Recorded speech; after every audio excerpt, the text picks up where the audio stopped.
Hi, everybody. Ian Bremmer here, and a quick take for you starting off the week. Once again, we're 10 weeks in, and I wish I had anything good to say about the war in Ukraine. I'll find something for you by the end of this, but most of the signals are really heading negatively. And very quickly, the Russians are taking more territory in Donetsk and Luhansk. The focus of this second phase of their special military operations, as they call it. The Ukrainians, having said that, are ramping up their attacks inside Russia.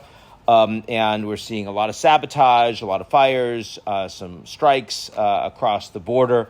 One of the explosions in a tank regiment was outside of Moscow. So, this isn't coming from Ukraine directly, but, maybe it's sympathizers inside Russia. We're not, of course, hearing anything from the Russian government explaining any of this, nor should we expect to. Looks like the Russian army chief of staff was actually injured by a Ukrainian strike while he was on the front lines, but on the Russian side.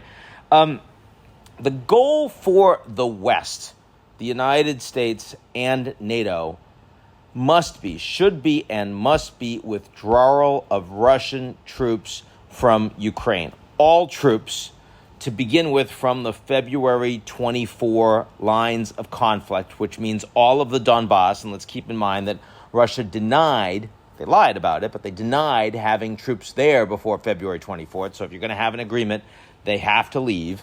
Crimea was, frankly, always a place with special status.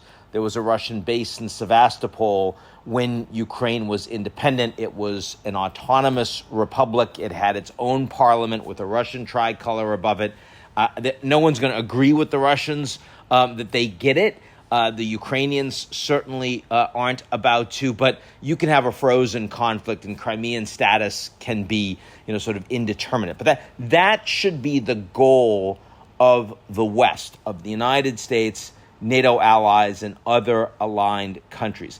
The goal cannot be destroying Russia's military.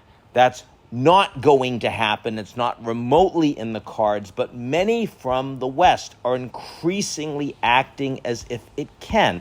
One of the reasons why I expect that we are going to see a general mobilization from Putin when he makes his big speech on May 9th, we are moving in that direction, is to prove to the West that they can throw far more troops and far more money at the outcome on the ground in the Ukraine than the Americans and its allies are going to be prepared down the road to fight against. And I'm not, again, suggesting that this means that the goals should be different than what I just expressed, but rather the idea that the West is going to significantly destroy a military that is 10 times larger than that of Ukraine, with huge numbers of nuclear warheads and other sorts of advanced weapons.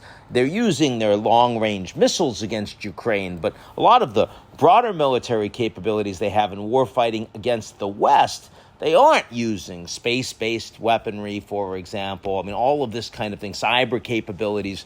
And the Americans and the Europeans are not going to destroy that without risking World War III.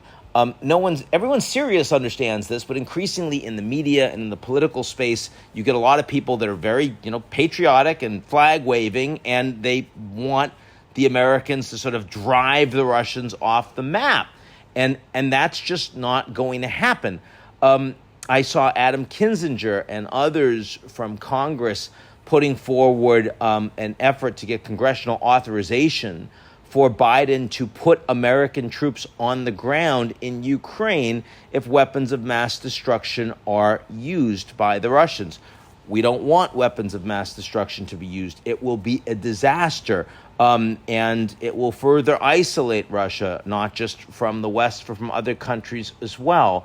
Having said all of that, Biden has made clear, and rightly so in my view, that the United States will not send troops on the ground to Ukraine to fight against Russia in any circumstances. I think that's absolutely the right call, and I think that Congress needs to back him up on that. I don't want the United Kingdom making those sorts of statements either. It's very dangerous. Okay, what about Russia?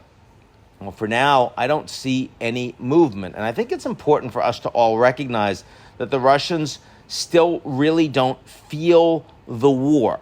The sanctions are not significantly biting the average Russian yet, in part because the Russians have reserves they're willing to spend, and also because energy prices are really high and they're still selling energy, oil and gas to Europe.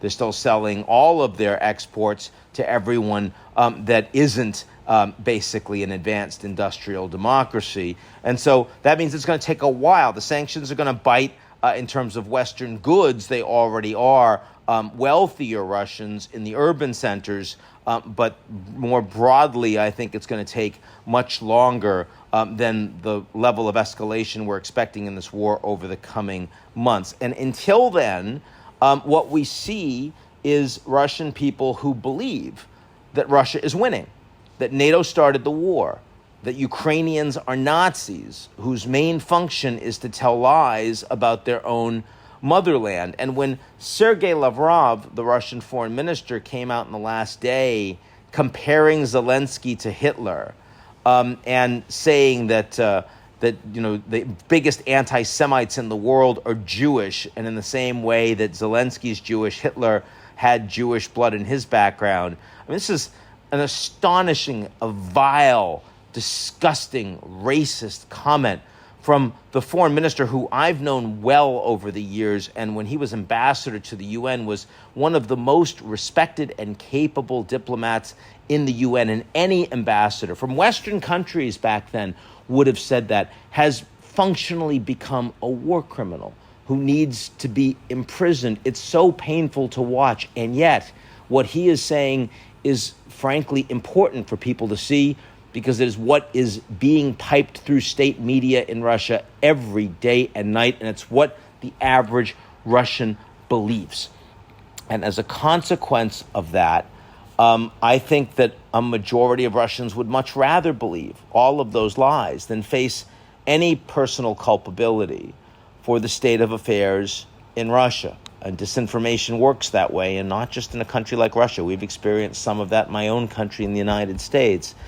But Russia is not in any way a dysfunctional democracy. It is an authoritarian state. It's increasingly becoming a police state. And the state of affairs is increasingly reverting to 1937. It's getting decidedly Stalinist in Russia. And that is an incredibly dangerous place for such a powerful and well-armed country to be. And as a consequence, I fear that next week is looking very ugly indeed. That as we see the Putin speech on May 9th on Victory Day is frankly something I fear that all of us are going to need to watch and very carefully and see just how much Putin is prepared to take this war to NATO and how much of his personal domestic credibility he's willing to risk. A general mobilization of some 150,000 additional Russian soldiers called up in a few months to fight the war in Ukraine and to fight a broader war that Putin sees is against NATO would be a very risky thing for him to do medium term in Russia. And if he decides to make that step, that is, it shows a lot more resolve and a lot more willing to take downside to ensure that he gets what he wants in Ukraine. It's all not where we want this conflict to be. I will say one piece of good news is that my friend, the UN Secretary General Antonio Guterres, had a successful trip in Moscow and Kiev and got out alive, especially since while he was in Kiev, the Russians were actually bombing it, which is, just again shows the state of affairs right now. But actually made progress, made a breakthrough on the humanitarian front, with the Russians agreeing to allow civilians out of the Azovstal steel plant in Mariupol, which has been under siege now for the better part of a couple of months. They have gotten civilians out through the ICRC, the Red Cross.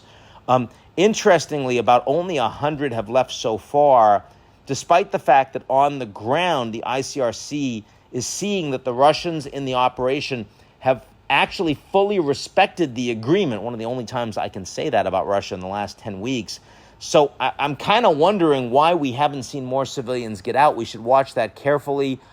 Is it because there weren't as many as we thought? Are they petrified? Are they scared? Is there disinformation saying that they're not actually safe leaving? I mean, again, the human conditions there are abysmal. I mean, or the worst possible case, are the soldiers from the Azov battalion holed up there actually keeping some of them as hostages unless they are allowed to leave as well? This is all speculation, but we certainly need to know what the hell is happening to these civilians, and we should all be very deeply concerned because the conditions at this point on the ground are those of a concentration camp. So anyway, I mean, even the good news has a dark lining at this point, and that has pretty much been par for the course when we're talking about the war in Ukraine. So that's it for me. I hope everyone's well. I'll talk to you all real soon. New book's coming out, The Power of Crisis, just a couple weeks. I'll start talking about that a lot more. But for now, let's all, think good thoughts about those that are still stuck on the ground in occupied territories in Ukraine, and particularly in the Azovstal plant. Talk to you soon.